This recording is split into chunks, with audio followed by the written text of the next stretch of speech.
Shri Sudeep Bandyopadhyay ji.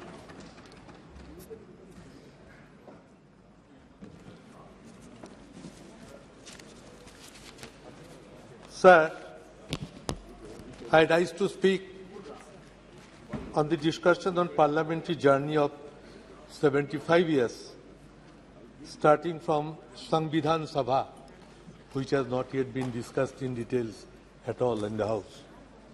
Achievements, experience, memories and learnings. Sir, this is the last day of the current Parliament House. And this is possibly the last agenda we are going to discuss. So on the day of the nostalgia, we feel a flood of memories. The past and pledge to preserve our best democratic traditions for the future. Sir, the journey began just after independence with the covering of the Samvidhan Sabha, or Constituent Assembly, the list of members who registered and presented their credentials on the discussion held on December 9, 1946, from Bengal had been a veritable roll of honor. Many speakers took part. I will just remember their role. It read as follows. 1. Dr. B.R. Ambedkar from Bengal. Mr. Sarat Chandra Bose. Mr. Kiran Shankar Roy. Mr. Frank Reginald Anthony. Mr. Satyaranjan Bakshi. Dr. Prafullo Chandra Ghosh. The list included another 25 members from Bengal who took part on this debate for the final publication of the Indian Constitution. Sir, the proceedings of the Constituent Assembly would have been very dull, Dr. Ambedkar said in his final speech. In the Samvidhan Sabha, if all members had yielded to their party lines or party discipline in all its rigidity, then it could be a gathering of yes men only. But few persons raised their voice of their own, going out of the pledged resolution, which there were rebels rising to the lend qualified support to Dr. Ambedkar's motion to pass the Constitution. One of these rebels was Hari Vishnu Kamath, suggested that we the people of India. And that was inducted in the Constitution with the proposal of Hari Vishnu Kamath, we the people of India, had come to the end of a long journey, which was, however, the beginning of a longer, a more arduous and a more hazardous one. True to the Indian genius, he noted, our struggle, our awakening, began with a spiritual renaissance, which was pioneered by Ramakrishna Paramahansadev, Swami Vivekananda and Swami Dayananda. In the wake of those spiritual leaders came the political renaissance and the cultural renaissance, of which the torchbearers, the leaders, the guides were Lokmanya Tilak, Aurobindo and Mahatma Gandhi, and last but not the least, Netaji Subhash Chandra Bose. Today, we once again pay our tribute to those great leaders of our freedom struggle. Set the journey of a next 75 years. The covering of a 17th Lok Sabha in this historic house. Before moving from an old building to a new one, we need to understand the true meaning of the name of our country, India, that is Bharat. we are happy and comfortable with both the names. That we want to reiterate here also. Sir, while speaking inspiration from achievements and memories of the past, that is the main learning we must take for the future. We who currently in the opposition rededicate ourselves to defending democracy against authoritarianism and commit ourselves to building our new India on the strong foundations of secularism and federalism. One of our colleagues, Sugata Basu, now he is the head of the Harvard University, was MP in the 16th Lok Sabha, delivered a beautiful speech on this subject, which I remember very much. Sir, India has a parliamentary system of government. We are watching it since last 75 years. The Union of Parliament is the supreme legislative body of India.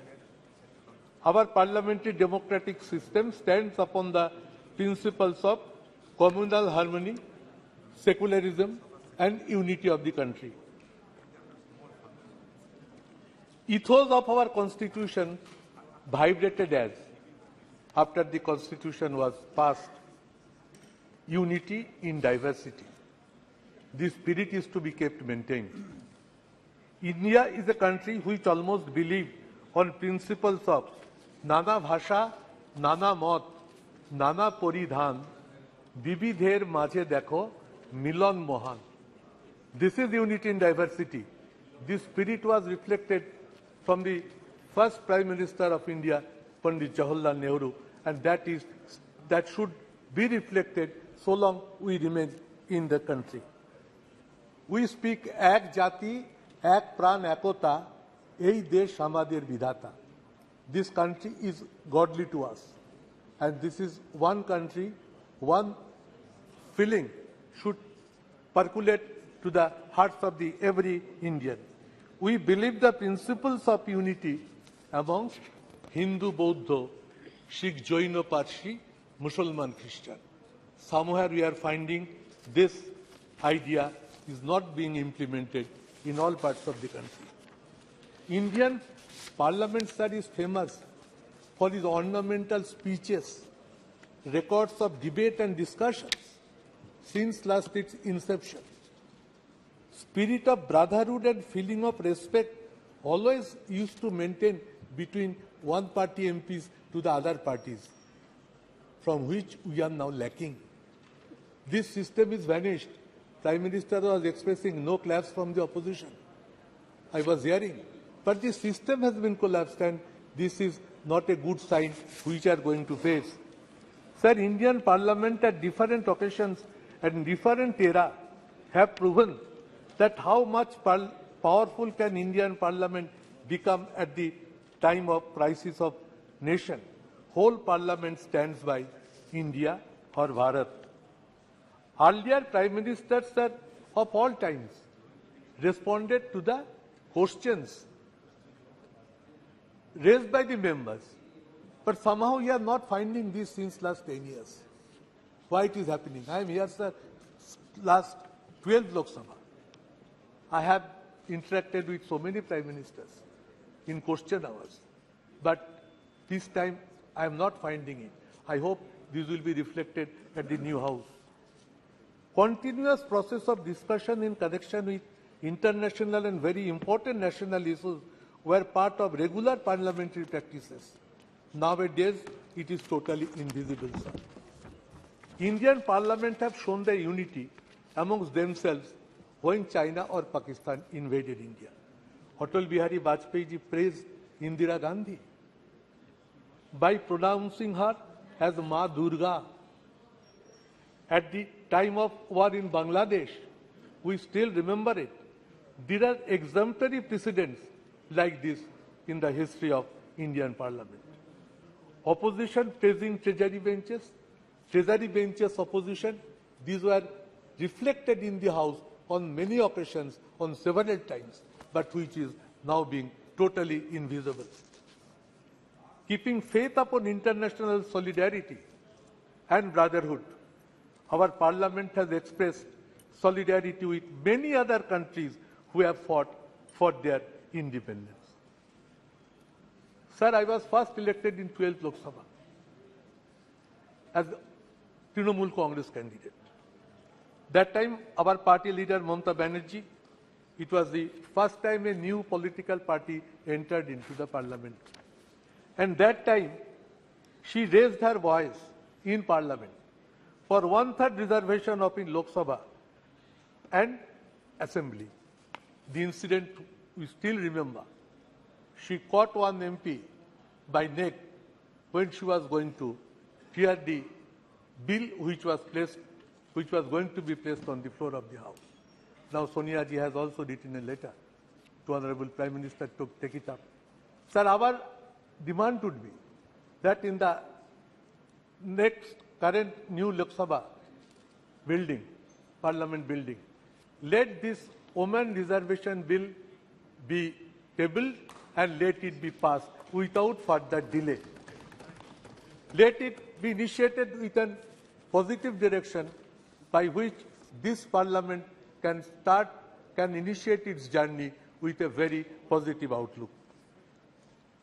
Sir, fall of government by one vote, we have witnessed it, sitting on the floor of the House.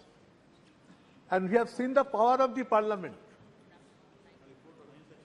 How peacefully the voting pattern went on. And just next to me, Chandrasekhar ji was sitting. He asked me, Sudip, what is the result of the vote? I said, Bandyopadhyay ji has been defeated by margin of one vote only. He said it to me, oh, if I had the idea, I could have voted for Bandyopadhyay ji, by which the vote pattern could have been different. So these are the memories which haunt me always. Sir, let the present House run with a positive direction. Common principle of parliamentary democracy is that House belongs to the opposition.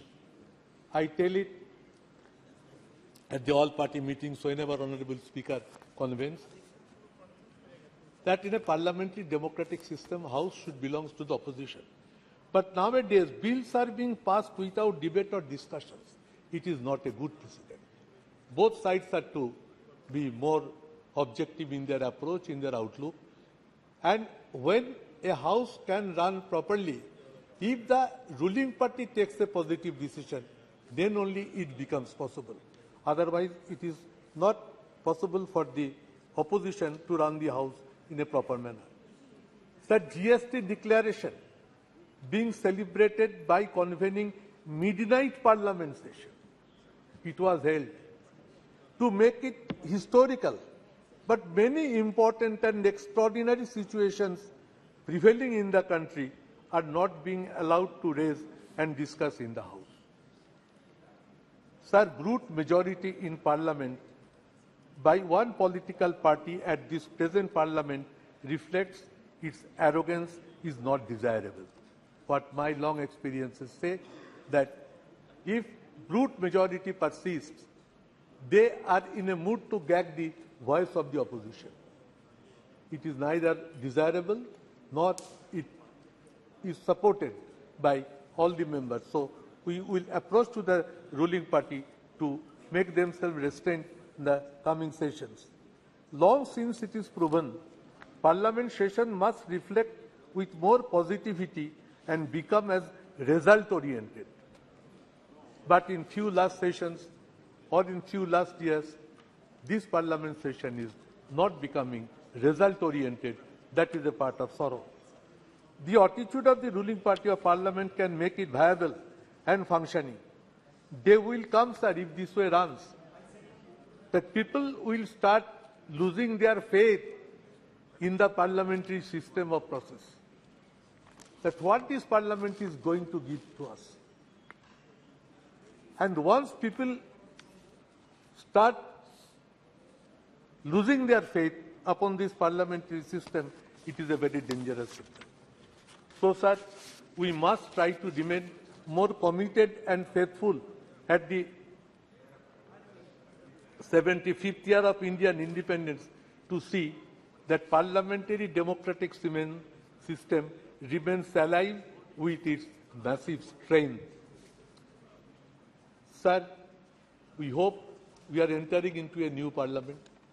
Let all these systems be approached, be focused, be presented, be ventilated in a positive manner. Whole country should feel the change from one building to other building will also carry some feelings, good sense of ideas prevail, and we each one become to the respectful to each other sections in a broader mind. So lastly, I must say the slogan that whatever manner country proceeds, we must say, long live secularism and federalism. The federalism structure of the country is under big threat, where West Bengal is one of the major victims. I should take it up. We are trying our best to draw the attention of the government, and as a leader of a Trinamool parliamentary party in Lok Sabha, I should keep it on record as mentioned. Sir, I repeat, no attempt is to be taken to create division in between India and Bharat. We firmly stand by both. Jai Hind, sir. Jai India, Jai Bharat.